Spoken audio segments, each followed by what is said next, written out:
ဒါကတော့နေဝေးကနေနှလုံးမာယူထားလို့ပေါ့နော်ကျွန်တော်နေကိုပို့ပေးရမယ် microtic router နှလုံးပဲဖြစ်ပါတယ်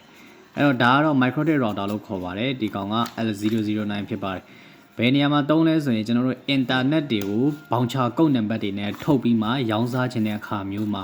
ဘောင်ချာကုတ်ထုတ်ခြင်းတယ်ပေါ့ဗျာကုတ်ထုတ်ပြီးရောင်းမယ်ပေါ့ဗျာ internet ကိုကုတ်ထုတ်ပြီးရောင်းမယ်အဲ့လိုကုတ်ထုတ်ပြီးရောင်းခြင်းတယ်ဆိုဘယ်လိုဆက်ကိုဝယ်သုံးရမလဲမသိသေးဘူးဆိုရင်ကျွန်တော်အခုလက်ထဲမှာပြထားတဲ့အနီရောင် microtic router ကိုသုံးလို့ရပါတယ်ဒီအနီရောင် microtic router လေးကိုသုံးမယ်ဆိုရင်ဒီဆက်ကနေဒီ internet တွေကိုဘောင်ချာနဲ့ရောင်းလို့ရအောင်ကုတ်နံပါတ်တွေထုတ်လို့ရတယ်ကုတ်နံပါတ်တွေထုတ်ပြီးရောင်းလို့ရတာဖြစ်ပါတယ်အဲ့တော့ဒါကတော့လူကြိုက်များတဲ့ microtic တစ်စိတ်ပဲဖြစ်ပါတယ်ဒီကောင်ကပစ္စည်းလဲကောင်းတယ်ကျွန်တော်တို့လုံခြုံရေးလဲကောင်းတယ်ပေါ့နော် performance လဲမြင့်တာဖြစ်ပါတယ်ဒီ set လေးဆိုရင်ကျွန်တော်တို့ user တော်တော်များများထိန်းလို့ရပါတယ်နော်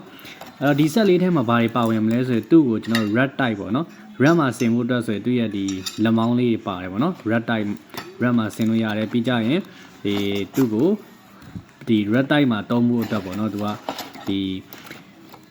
ပြီးဒီကောင်ကpower ပေါ့နော် power adapter ဖြစ်ပါတယ် power adapter ကသူက24 volt 1 ampere ပေါ့နော်24 volt 1 ampere နဲ့လာတာဖြစ်တယ်အဲ့တော့ဒီ original power တုံးပျောက်သွားရင်လည်းတခြားအနေအစားထိုးသုံးလို့ရဒါကတော့ခုနကလက်မောင်းလေးတက်ဖို့အတွက်မူလီ၄လုံးပေါ့နော်လက်ကောင်လေးပါဝင်တာဖြစ်ပါတယ်ဒီဆက်လေးရဲ့အားသာချက်ကသူ့ရဲ့အထဲထဲမှာပါဝင်တဲ့ဒီဝိညာဉ်ဖြစ်တဲ့ပေါ့နော် router OS ပဲဖြစ်ပါတယ် router OS ဆိုတာကဒီ microtic router ထဲမှာထည့်သွင်းရတဲ့ operating system ရဲ့နာမည်ဖြစ်ပါတယ်ဒီ router OS ကနာမည်ကြီးတယ် performance လည်းကျန်းတာဖြစ်ပါတယ်သူကကြတော့ဒီ line ပေါင်းတဲ့ကိစ္စတွေ BBM block တာ BBM ဖွင့်တာပြီးရင် dynamic route static route DHCP server တွေပြီးရင် bouncer code ထုတ်တာတွေပြီးရင်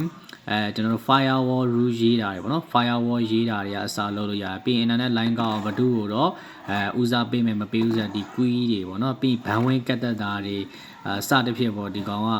အများကြီးလုပ်လို့ရတယ်ဗျာသုံးကြည့်ရင်ပိုတိလိမ့်မယ်ဒီကောင်ကတော်တော်လေးသုံးလို့ကောင်းတဲ့အထဲမှာပါတယ်ဒါကြောင့် microtic ကလည်းနာမည်ကြီးတာပေါ့နော်လုပ်ငန်းကြီး ISP လုပ်ငန်းကြီးတွေပေါ့ဥမာ